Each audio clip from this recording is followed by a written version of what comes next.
Antony Blinken arrived in Beijing this morning, becoming the most senior US official to visit since the start of Joe Biden's presidency. Asia correspondent Brent O'Halloran joins us live from Taipei. Brent, hello to you once again. So what is the purpose of this trip? Well, simply to try and improve what is an incredibly strained relationship and perhaps prevent it descending into an armed conflict. It is a two-day visit. Secretary Blinken will hold talks with senior Chinese officials, including Foreign Minister Qin Gang this afternoon, and possibly even President Xi Jinping tomorrow, if reports are to be believed. Before arriving in Beijing, Blinken discussed his goals, the main one being to improve communication. Precisely so that we can make sure that we are communicating as clearly as possible.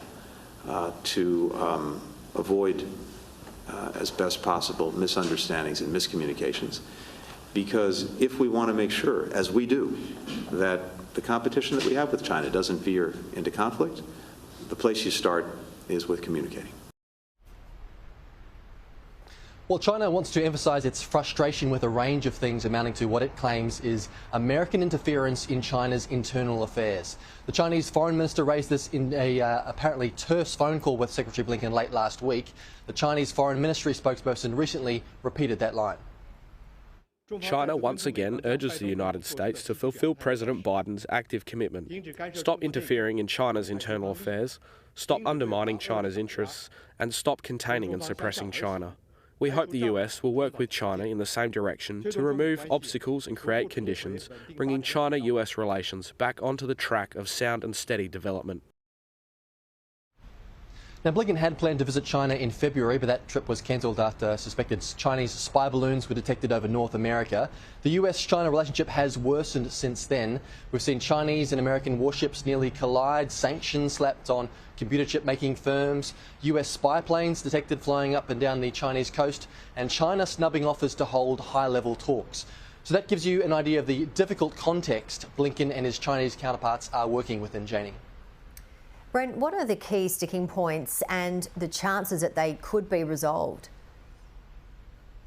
Well, there are a few, but I'd say Taiwan is perhaps the most pressing. The US is concerned about Chinese military activity near the self-ruled territory, which Beijing claims as its own. China's not happy with the billions of dollars worth of weapons the US is sending Taiwan.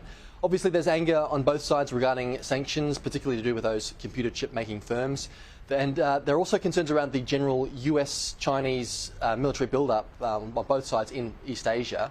There's been a bit of talk around guardrails and understanding each other's red lines. Most analysts are not that optimistic, though, that all these issues are able to be resolved over the course of Secretary Blinken's two-day trip.